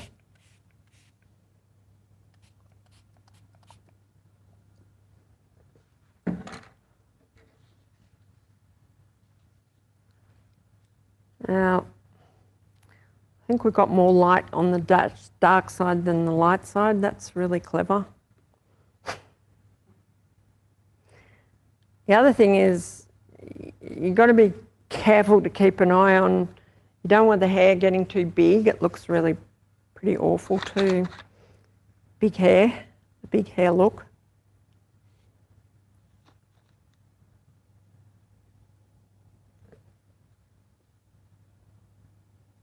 So you've got to try and stick within your drafting limits. Not just keep adding more and more hair.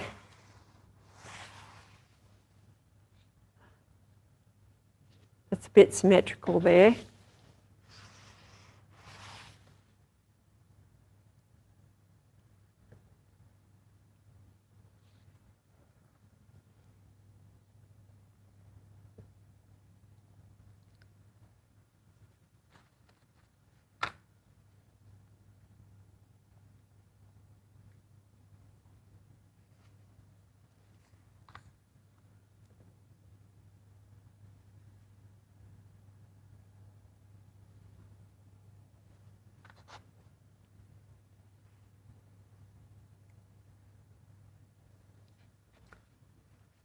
It's not anymore. It's all gone out that way for some reason. So I'll just put a bit more of this down here. I'll have to walk around there to look at it. I'm not going to turn it around. It's just too wet. Oh, it looks okay. Her hair hasn't got too big. Her ears under there, it's pretty well disappeared. That's no good. Probably get some ear back again later. I like, in the paintings, I like to see the ears as well. They give a lot of information about the person, the sort of the angle that the face is on, and they make more sense of the whole thing. And they really help for drafting. But yeah, so if they disappear, it's not so bad, I suppose, but they're very helpful for drafting and getting the structure of the face. Cherry, what colours would you recommend for grey hair? Grey's really hard. It's like wrinkles. It's a pain in the neck. You have to use, you probably have from white, probably. Just see what colour the person's hair really is. Like, I remember when I was a student, we were given a white sheet to paint and it had about 10 million colours in it, even though it was a white sheet. So see what the colour is. Don't ignore the shadows. You can use some blue in there if it's a dirty shadow colour. Mm-hmm. If they just let their hair go natural grey and you've got that steely grey, then blue and brown together would be good. Mm-hmm. And then you leave the side that's light. You'd leave white paper and just use the shadows, I suppose. I just avoid it myself. It's too hard. I'll put that in the too hard basket. A lot of people have to use, you sort of need a different medium than watercolour. Watercolour is not ideal for painting white things.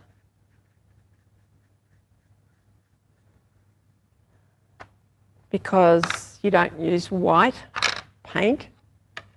Yeah, it's pretty it's tricky.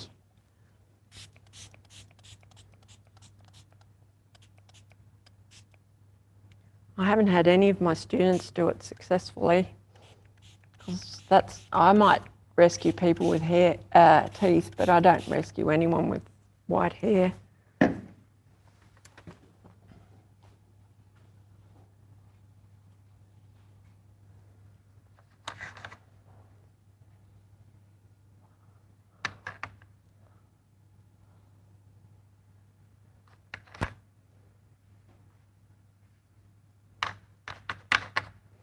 This is just a stiff brush, but you could use any brush. These lines, it'll be lucky if they stay there, but they might give a little bit of direction to so that the paint goes downwards, because it's sort of tending to go sideways.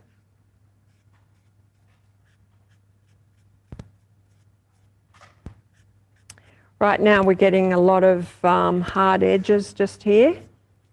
So I'll probably spray this, but I want to get a bit of her pinkish skull look in there, into that part. Oh, I've run out of water.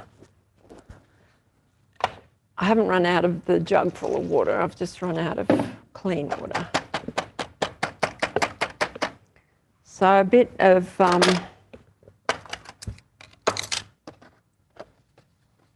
pink and flesh. I haven't shown you this. I have a bit of the flesh colour on my palette for emergencies or for patching up things later on.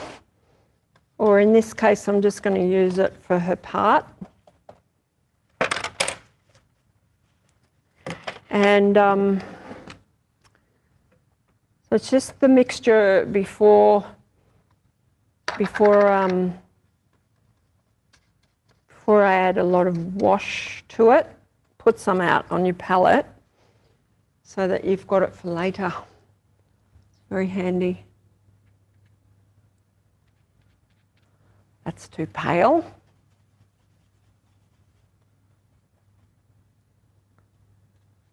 Might use a soft brush for that.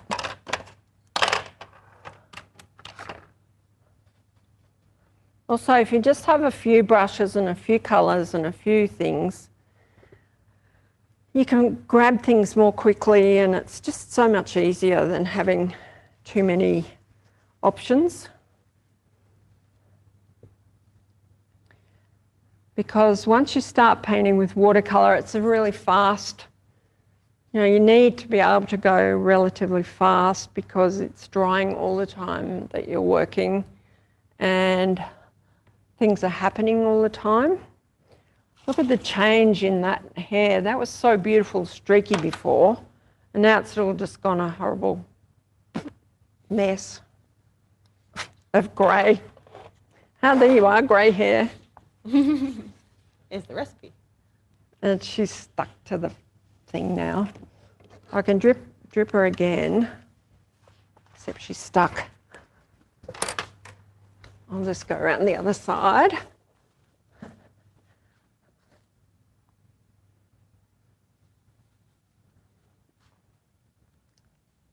And I'll just manipulate things a bit more.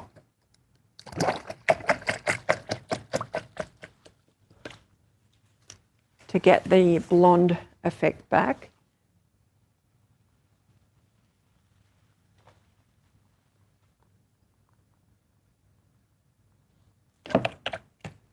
So just washing it off.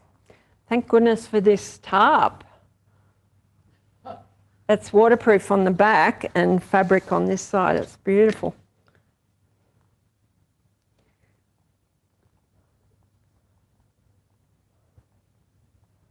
So you can see the blonde streaks are coming back in there. That's better. You can do a few things like dry the brush, bring it down.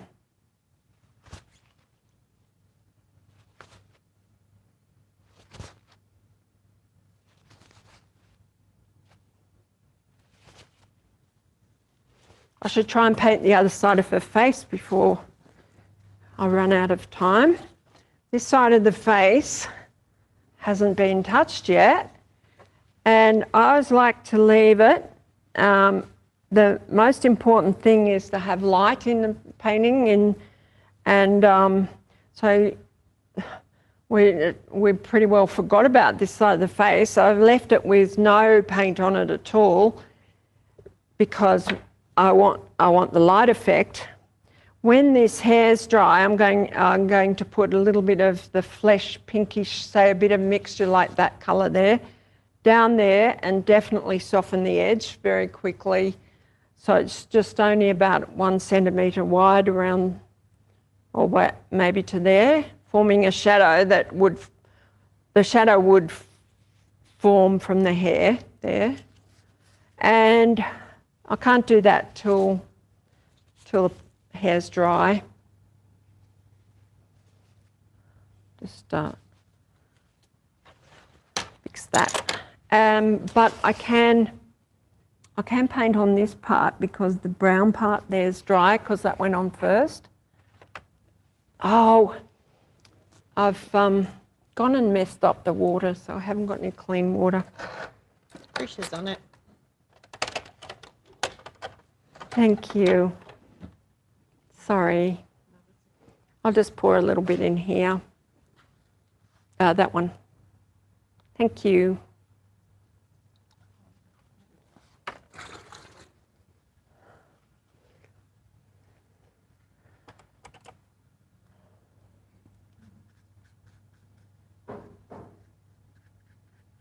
This has gone nice and blurry and fuzzy up here. We don't want sharp lines anywhere. About 10 minutes, Cherry. Okay, so to paint this side of the face here, I'm going to wet it first with clean water, and it's pretty well clean. Wet all this, go around the nose. I'm going to have the light is catching on the nose there, so that's going to all stay white paper. Chin stays as white paper because chins very often stick out a little bit and catch light right across. So don't put the flesh colour on the chin. Leave it white. Just wet all this, and I can see that it's wet by looking across it in the light. And I'm going to, I've got this nice pink colour here, but there's a bit too much brown there. So I'll just clean that off. Clean this ultramarine off and the yellow off there.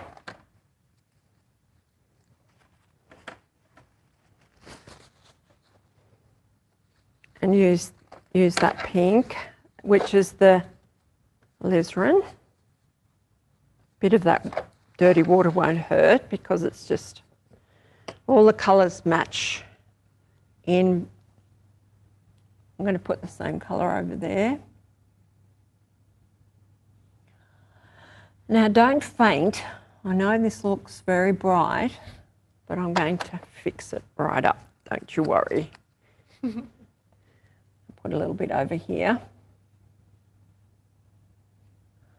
I'll put some on her chin. I always like to put it in a few different places. Up here. That's dry enough. I can put a little bit here. There, I can start that shadow happening with it. Okay, wash the brush.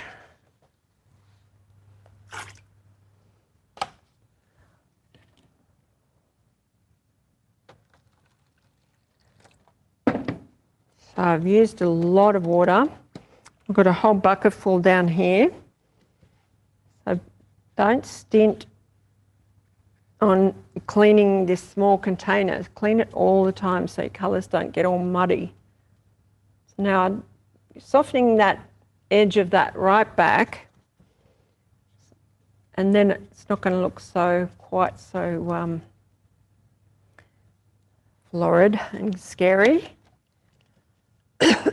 And remember also that these colours dry much lighter than they appear when they go on. Got a bit of a hard edge in there with that pink. It's surprising. It's because I took a lot of the flesh off earlier, I suppose.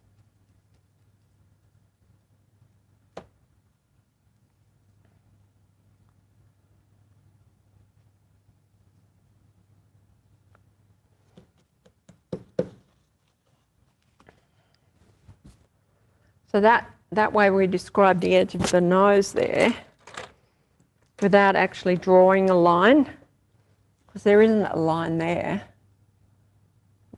I'll just drop a little bit more of that pink in there.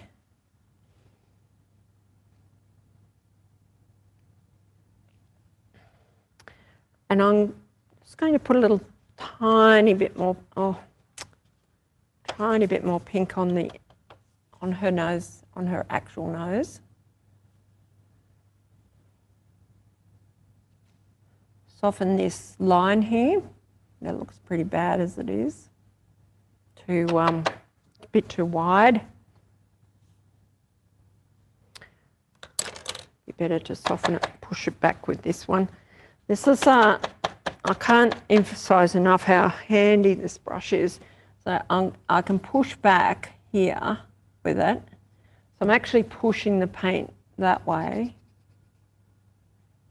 to make this line more thin and more naturalistic, of course, because nobody has a big, thick, unless it's painted on, of course. But yeah, so it's a nice natural look now. But for that line.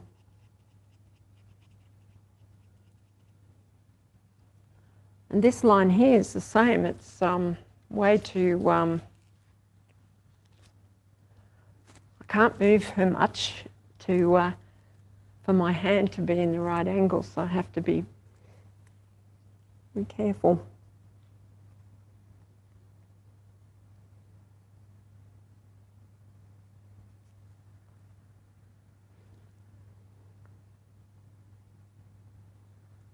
That's a bit better. These lines were thrown on a little bit here and then I didn't think about them. Oh, and I forgot to do those eyelashes. Probably just got time. And I think this angle might suit. Let's get this over here a little bit. Get that number 6 brush. Just disappeared, of course. And the brown, Van Dyke brown.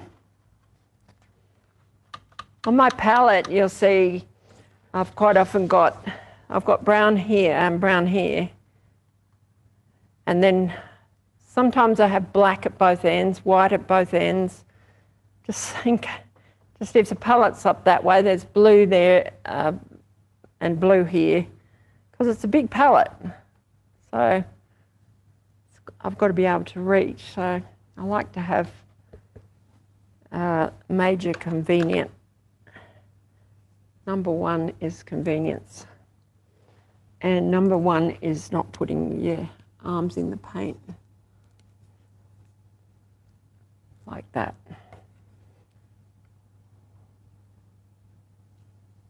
So I flattened the end of this brush. I don't want to paint these eyelashes on upside down like that. It's the wrong way.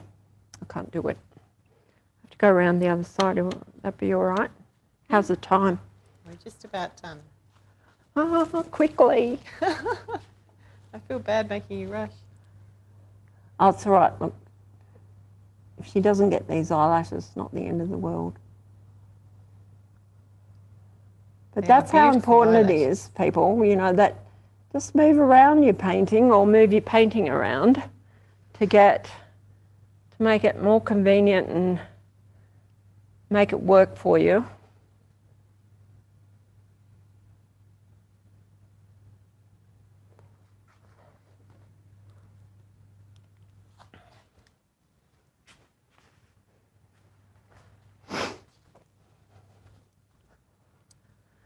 So,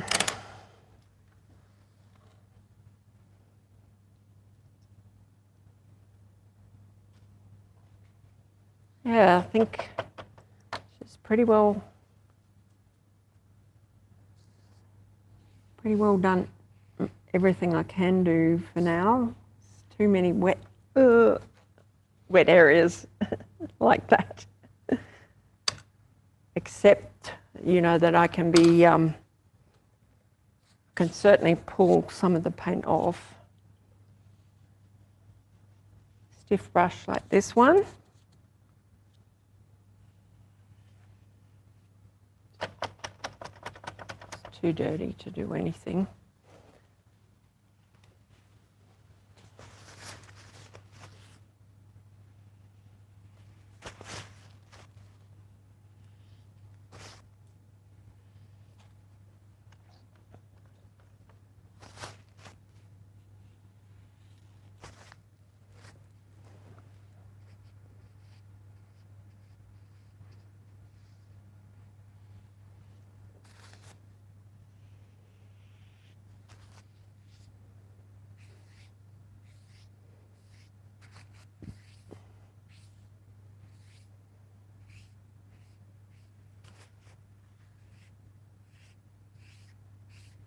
Erica was wondering if if she's dry, like later on, when you go back to this painting, will you put her ears back in, do you think? Or do you think Yes, you'll keep her definitely. covered by hair? I definitely want that earlobe to show there. Mm-hmm. Just one of my little things, you know, that I get upset if I can't see, just lopsided or something. I don't know what it is. A lot of people hate to do the ears and they leave them out, and I think the painting's less for that. You know, there's some hairdos I know that cover up, especially long hair, but if I'm photographing someone, I always have their hair back behind their ears so that I can see them. I just think they add a huge element. This ear has to be darker, of course, because it's in shadow, so that'll be shaded more, and then when that one goes back in, see, that one had the earring too, so I can just see the drawing of the earring through there. So that'll help me find the earlobe as well. That's lucky, isn't it? Because the drawing of the earlobes disappeared altogether. So imagine if I'd done that with the paint, yeah, I'd never find it. You do lose elements. You have to refine them. Yeah, so, All right. yeah. Well, we're getting lots of people saying thank you so much for all of the insights Pleasure. and for all of your generosity in sharing techniques and being so open and so charming with it all. So thank Thanks. you so much for Thank all you. your time and effort. My Would you like pleasure. to see, perhaps, if there are some people still in who have their cameras on, they might like to show you what they've Yes, been busily very working much. on? Yeah, Should we I'd go love over to the see screen that. over here Yeah, and have a look? sure thing. So if I could just ask anyone who feels comfortable, if you can put your screens on so that we can come over here with Cherry And if you'd like to, if it's possible, it's always such a hard thing to say, hold up your watercolours that are going to drip everywhere. But if you can hold up your watercolours, oh, look at that. Oh, wow. Look at that creativity. It was It's amazing. so delightful. Poor Cherry didn't Fantastic. have all of your cameras on her No. screen, but I could see it all coming together. It would have been beautifully. very distracting. Look at Oh, that. she's better than me. I can't have that. That's Oh, incredible. they're great. Oh, thank you so much, everybody. Look, thank you so much for joining in today and for supporting the beautiful. arts, for supporting the National Cultural Institutions. It's been such a rough year for all of us, and we're sending Yeah. out all our thoughts to all of you who are in lockdown or just come out of lockdown. You know, it's just been 2020 has been a dumpster fire, but we're so happy that you're being creative, that you're joining us for this kind of outlet of creativity. It's just been absolutely wonderful. And Cherry, we can't thank you enough. You're a national pleasure. treasure. Thank you for giving us this opportunity this afternoon. So. Oh, it's my pleasure. Thanks, Thank guys. you, everybody. Please Thanks for jump joining on our in. website and on Cherry's website. So Cherry's got all of her Good on information you. there. Our website will have all of the information about the virtual programs we've got coming up, including some more workshops in the future. So we've just had a request to get a final shot of Cherry's portrait. So we might try and get the camera over there to get a good shot so it's not going to drip too much. But thank you, doesn't matter. everybody. See you all again sometime soon. Take care. Bye-bye.